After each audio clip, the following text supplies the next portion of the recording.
Los 32 aliados de la OTAN reunidos este martes en La Haya han suscrito finalmente un acuerdo para aumentar en la próxima década su gasto en defensa. Se trata de un compromiso ambicioso pero esencial, según Mark Rutte. Con esto comenzamos. Los saluda Silvia Cabrera desde Berlín. Titulares. Donald Trump celebra lo que considera un logro largamente perseguido, que la OTAN acuerde elevar el gasto en defensa al 5% del PIB, una decisión que marca un giro en la política de defensa de la alianza. España defiende ante la OTAN que no necesita llegar al 5% en el gasto militar, pero Donald Trump rechaza excepciones y deja clara su posición. Promete negociar directamente un acuerdo comercial con Madrid para hacerle pagar el doble. Y los ataques de Estados Unidos contra instalaciones nucleares de Irán no destruyeron el programa nuclear del país, solo lo retrasaron meses. Esto según un informe de inteligencia del Pentágono. La Casa Blanca afirmó que la evaluación es totalmente errónea.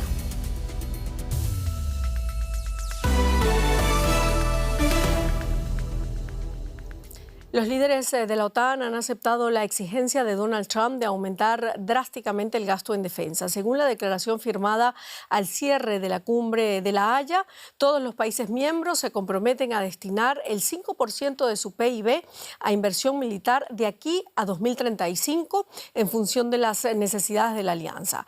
El primer ministro neerlandés, Mark Rutte, calificó el acuerdo como un compromiso significativo frente a las graves amenazas que se ciernen sobre la seguridad internacional. 1, 2, 3, 4, hasta el 5%, más del doble del compromiso previo de la OTAN. Según el presidente de Estados Unidos, es una gran victoria para todos. Es un gran día para la OTAN, saben, ha sido un día grande. Los líderes de la OTAN acordaron aumentar el gasto en defensa hasta el 5% del PIB para 2035. De esa cifra, el 3,5% debe destinarse a gasto militar y el 1,5% a gastos como ciberseguridad e infraestructuras. La ayuda militar y de otro tipo a Ucrania puede incluirse en ambas categorías.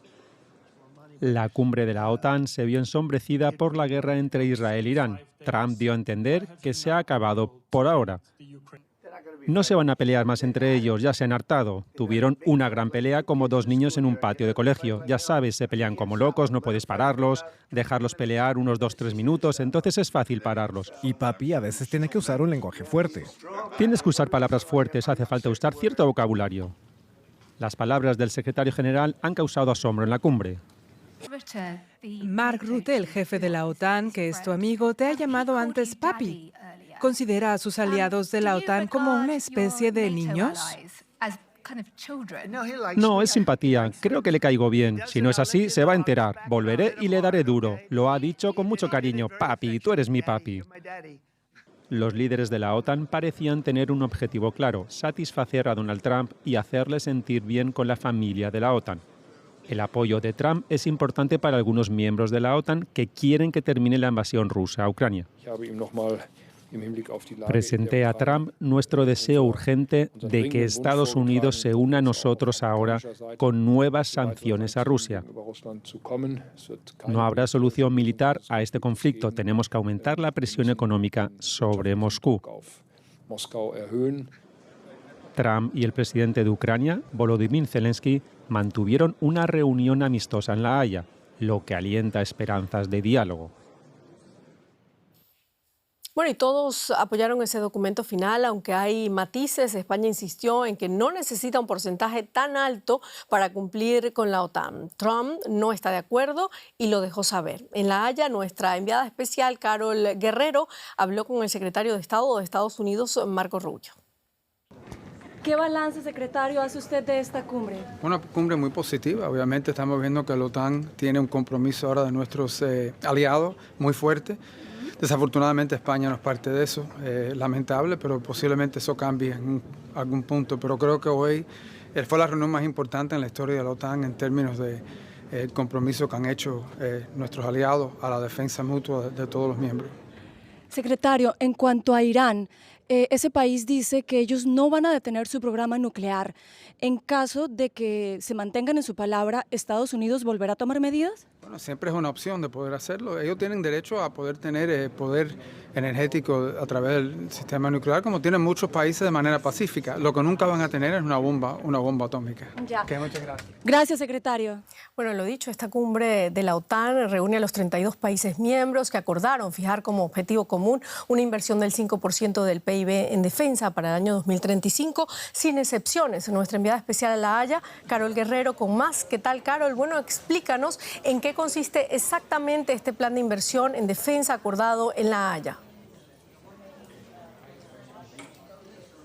Hola Silvia, buenas noches. Es un gusto saludarte desde esta cumbre de la OTAN. Pues básicamente consiste en que ese 5% del PIB aprobado aquí se divide en dos partes, Silvia. 3,5% para lo estrictamente militar, es decir, para armamento, tanques, drones, munición, y el 1,5% restante va a estar destinado, por ejemplo, a la ciberseguridad, también a la digitalización, a la infraestructura vial y ferroviaria, y a partir de ahora y hasta el año 2035, que es cuando se debe cumplir esta meta del 5%, la OTAN va a estar evaluando a cada país cada año para ver si lo que están haciendo respectivamente se corresponde con el camino que se necesita que se despeje y que se abra para poder alcanzar esa meta del 5%. Como tú bien lo dices, también España firmó este documento a pesar de toda la controversia que generaron las declaraciones del presidente de gobierno español, Pedro Sánchez.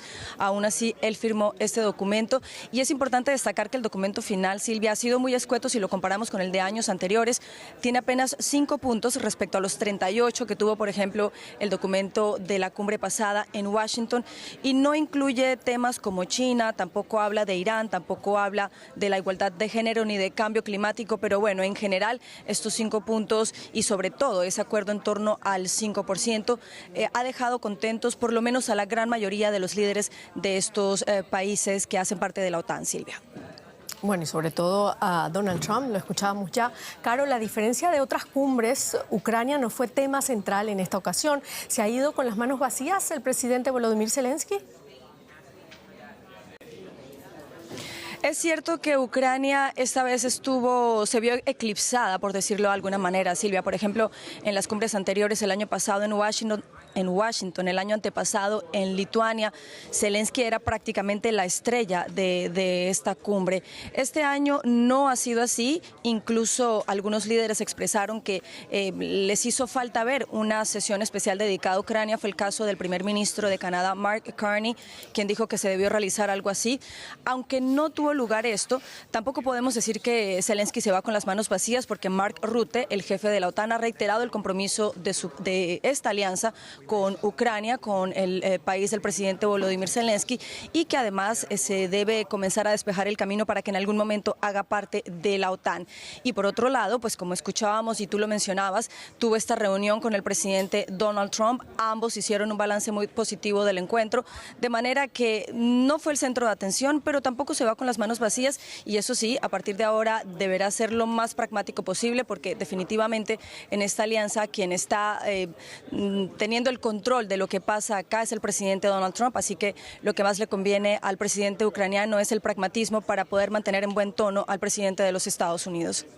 Muchísimas gracias, Carol Guerrero, por este amplio reporte desde La Haya. Gracias, Silvia. Y seguimos hablando de este acuerdo principal de la OTAN, pero en la economía, con Belén Palancar. Gracias, Silvia. Sí, la gran pregunta de dónde van a sacar el dinero, y es que el compromiso de la OTAN de dedicar el 5% del PIB a la defensa implicará sumas cercanas al $1 billón anuales en Europa y cientos de miles de millones más en conjunto. Esta cantidad superaría con creces los niveles de gasto actuales y supondrá reconfigurar los presupuestos nacionales, dejando pocas opciones, excepto recortes o nuevos impuestos, así como una transformación rápida de la capacidad industrial y reducción del gasto social. En definitiva, el impacto en las finanzas públicas será profundo. La voz disonante en este escenario es España. El presidente del Gobierno, Pedro Sánchez, no está dispuesto a ceder, ya que subraya que subir al 5% implicaría recortes de sanidad, pensiones y educación. El presidente Donald Trump amenaza con aranceles y represalias comerciales a España. Tensión entre Sánchez y Trump. España continúa con su compromiso de alcanzar el 2,1% para 2026, mientras el resto de países avanza hacia el 5%. Lo analizamos con Jesús Núñez Villaverde, en Madrid, codirector del Instituto de Estudios sobre Conflictos y Acción Humanitaria. Gracias por estar con nosotros. En primer lugar, ¿qué implicaciones tendría para las cuentas públicas subir de un 2% a un 5% del PIB en defensa? ¿Debería España recurrir a nuevos impuestos, deuda o recortes en otros ámbitos? ¿Es posible? Si pensamos en lo que ocurrió en el año 2014, cuando se tomó la decisión de aumentar el gasto hasta el 2%, podemos recordar que cuando terminó el año 2024, 10 años después, solo 23 de los 32 aliados habían llegado a alcanzar ese nivel. Si pensamos en lo que puede ocurrir de aquí al año 2035, parece claro que solamente hay un camino para cualquiera de estos países, que sería o bien aumentar los impuestos, o bien acumular más deuda, o bien recortar en políticas públicas y en gasto social. No solamente España, sino todos los miembros de la Alianza Atlántica, si quieren llegar hasta ese 5%. España ha asumido ese compromiso y, por lo tanto, va a tener muchos problemas para poder más que duplicar el gasto que está dedicando a defensa, cuando eso puede acabar generando problemas que debiliten el estado de bienestar, que debiliten la cohesión y la paz social, que es un elemento fundamental de la seguridad. No solamente cómo hacer frente a las amenazas externas, sino también pensar en la cohesión de cada una de nuestras sociedades, con un estado de bienestar que se puede ver afectado en sanidad, en educación, en pensiones y en otras políticas públicas, y por lo tanto el reto es enorme. Pero insisto, no solamente para España, sino para el conjunto de los 32 aliados de la Alianza. Y señor Núñez Villaverde, según Marrute, ante la amenaza de Rusia y el contexto global, no hay alternativa. Además, como decimos, Trump amenaza con aranceles. ¿Qué salida le queda al país? España podría recibir, en este caso, un acuerdo comercial más duro que otros estados de la Unión Europea. Creo que en primer lugar sí que hay alternativa. Recordemos que el 5% no responde a un cálculo hecho sobre consideraciones estratégicas que valoren las amenazas a las que nos enfrentamos, sino que responde a un dictado impuesto por Donald Trump, absolutamente arbitrario y absolutamente contraproducente para el conjunto de la Alianza Atlántica y más aún para los países de la Unión Europea. A partir de ahí, Trump está mezclando cosas que no tienen ninguna relación. Una cosa es el tema arancelario y comercial y otra cosa es el compromiso de llegar al 5% del PIB de España y de cualquier otro aliado de la OTAN para el año 2035. Si a eso le añadimos que España forma parte de la Unión Europea, es evidente que ahora mismo quien está negociando con Estados Unidos en el ámbito comercial no es España, Italia o Alemania individualmente, sino el conjunto de la Unión Europea. España forma parte de la Unión Aduanera y del mercado común de la Unión Europea, por lo tanto no tiene ningún sentido que Washington intente negociar individualmente con España al margen de lo que negocie con la Unión Europea. Creo que es en definitiva un titular el que ha lanzado Donald Trump que no tiene ningún contenido real, que no tiene ningún sentido de hecho. Señor Núñez Villaverde, muchas gracias por esta conexión. Un placer, hasta la próxima. Cambiamos de tema. En Cuba, envejecer se ha convertido en todo un desafío. Las pensiones no alcanzan, los precios suben sin freno y las ayudas sociales escasean. Hoy muchos adultos mayores sobreviven con menos de $4 al mes. Algunos rebuscan en la calle lo que el Estado no garantiza. En el corazón de La Habana, ancianos como Lucy sobreviven con pensiones que no alcanzan ni para lo básico. La situación es precaria, sin futuro. Esta nación no tiene futuro. Lucy trabajó 36 años como economista. Hoy, a sus 72, su casa se cae a pedazos y su pensión no llega a los $7. Como ella, miles de jubilados intentan sortear la peor crisis económica de la isla desde los años 90. Con más del 25% de la población por encima de los 60 años, Cuba es uno de los países más envejecidos de América Latina. Las pensiones mínimas no superan los $4 reales al mes en el mercado informal. Muchos mayores venden café, cigarrillos o artículos usados en la calle para sobrevivir. Otros, como Eva, dependen de los comedores populares cuando funcionan.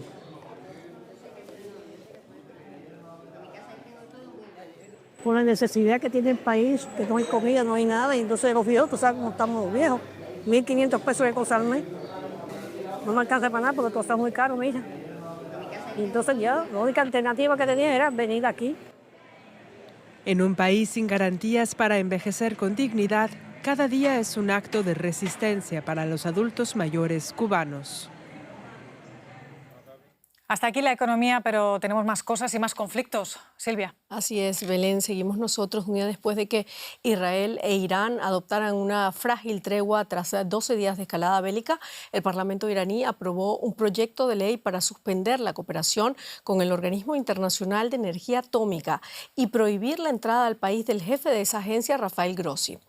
Grossi urge a reanudar la supervisión del programa nuclear iraní y considera posible que gran parte del uranio altamente enriquecido de Irán haya sido trasladado a un lugar seguro. Tranquilidad en el cielo de Tel Aviv días después de haber sido el blanco de misiles desde Irán. 12 días de ataques cruzados entre los dos países han cesado. La gente aquí espera que estas sean señales del regreso a la normalidad. Había bombardeos unas 3 o 4 veces al día. La gente trabajaba desde casa, se quedaba en casa o en el refugio cerca de casa. Daba un poco de miedo estar en la playa o en lugares donde no hay refugios. Ahora esperamos que se mantenga el cese al fuego.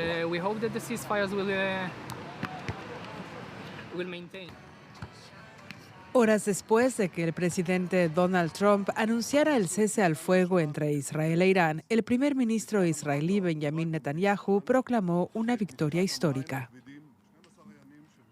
En 12 días de la operación León Ascendente hemos alcanzado una victoria histórica que perdurará varias generaciones. Eliminamos 2 amenazas inminentes, la de una aniquilación mediante una bomba nuclear o por medio de 20.000 misiles balísticos. Si no actuábamos en este momento, el Estado de Israel corría el riesgo de extinguirse. En las calles de Teherán, miles de partidarios acérrimos del régimen celebran lo que el presidente iraní Masoud Pezeshkian llamó una victoria iraní. La multitud aquí mantiene un tono desafiante y gritan muerte a Israel y a Estados Unidos. Los iraníes tenemos una historia magnífica. No nos doblegamos ante los opresores. Nos levantaremos en su contra hasta nuestro último aliento. Imágenes de satélite muestran los daños en las instalaciones nucleares de Fordo en Irán tras el ataque estadounidense de la semana pasada. El presidente Donald Trump proclamó haber eliminado el programa nuclear iraní con el ataque. Su embajadora en la ONU presentó esta valoración ante el Consejo de Seguridad.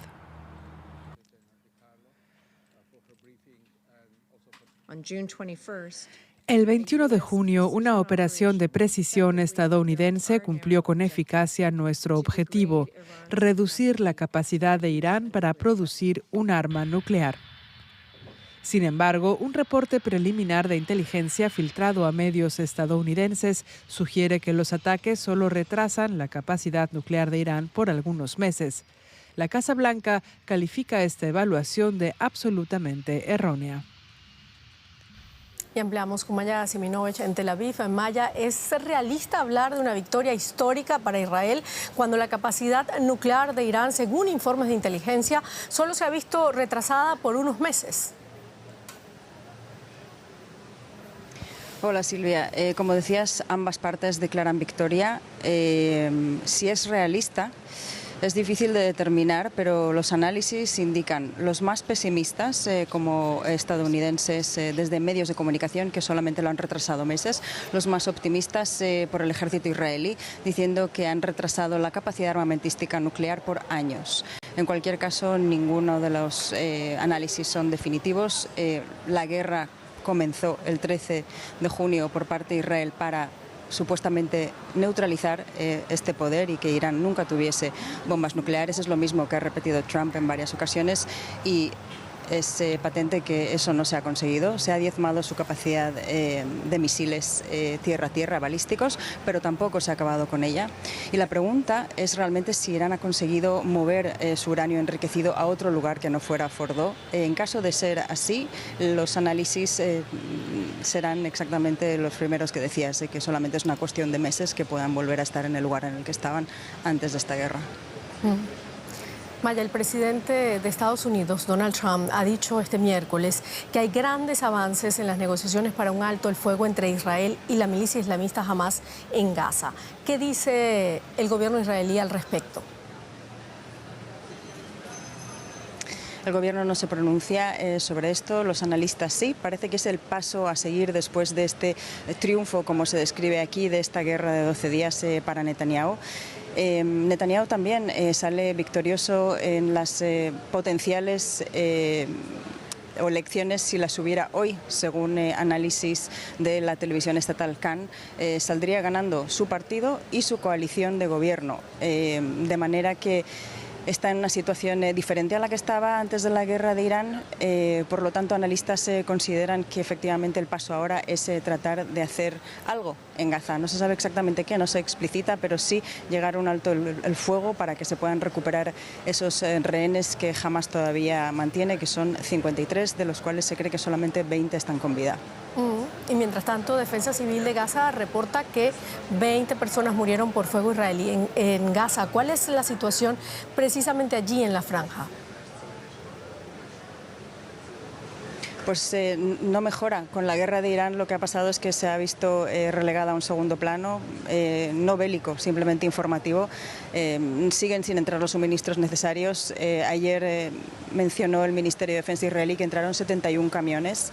Según la ONU, hacen falta 600 para alimentar esa población de alrededor de 2 millones de personas. Siguen siendo distribuidas los suministros por estos centros estadounidenses apoyados por Israel, en los que todos los días hay muertos, como los 20 de hoy. No se sabe exactamente por quién, por el ejército israelí, dicen testigos, y por milicias armadas allí que no son Hamas o que sí son Hamas.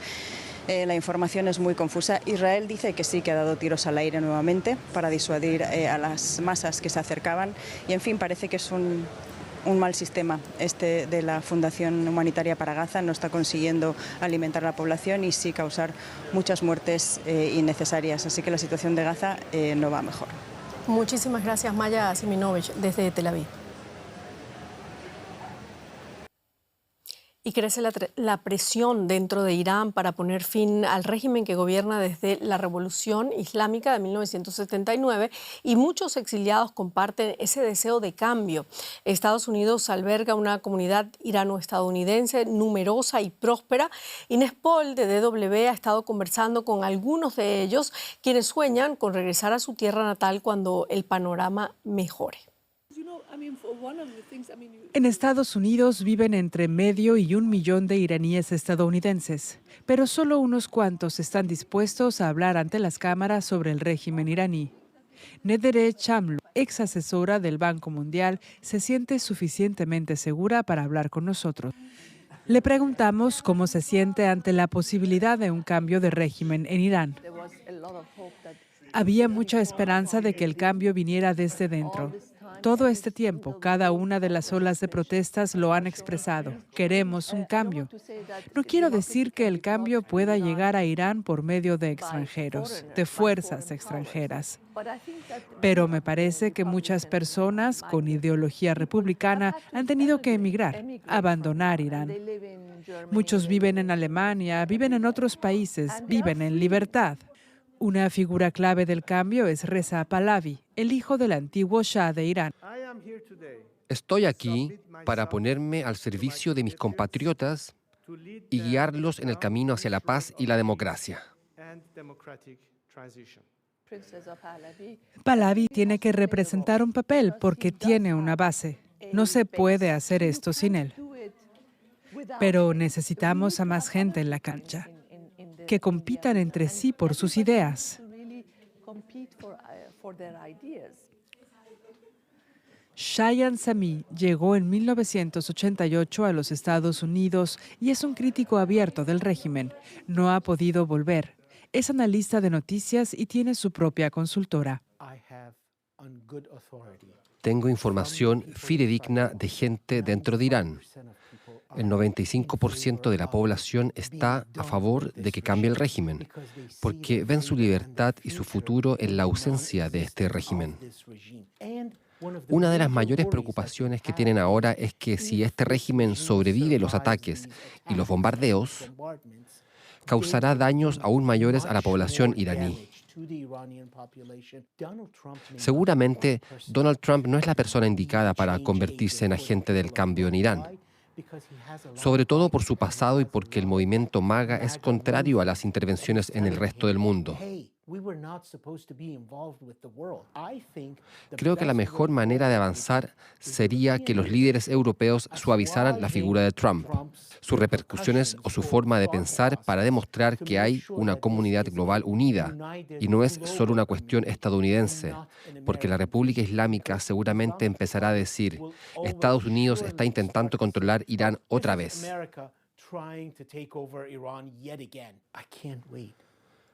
Me muero por subir a un avión en dirección a Irán. Mi abuelo está muerto. Quiero ver su tumba y la de mis tías. Este gobierno ha hecho mucho daño a la gente, pero el peor es que la hayan separado de su patria. Y vamos ahora con un resumen de otras noticias importantes del día. El presidente de Ucrania, Volodymyr Zelensky, ha firmado un acuerdo con el Consejo de Europa para establecer un tribunal especial para la guerra en Ucrania. El tribunal tendrá como objetivo procesar a los acusados de orquestar la invasión rusa, incluidos altos dirigentes rusos. Podría empezar a funcionar el año que viene. En Londres, París y otras ciudades, miles de pasajeros de trenes que cruzan el Canal de la Mancha se enfrentan a importantes retrasos debido a reparaciones en la línea Eurostar. El motivo es el robo de 600 metros de cables de cobre cerca de la ciudad de Lille. El martes se produjeron retrasos tras la muerte de 2 personas en las vías férreas en Francia. India, Polonia y Hungría han enviado al espacio a sus primeros astronautas en más de 40 años. Se trata de un vuelo privado a la Estación Espacial Internacional. Los 3 países compartieron el coste de la misión de 2 semanas de duración. Action Space, la empresa que organizó el vuelo, cifró sus honorarios en más de $65 millones por cliente. Y con eso terminamos nuestro informativo. Muchísimas gracias por habernos acompañado. Hasta luego.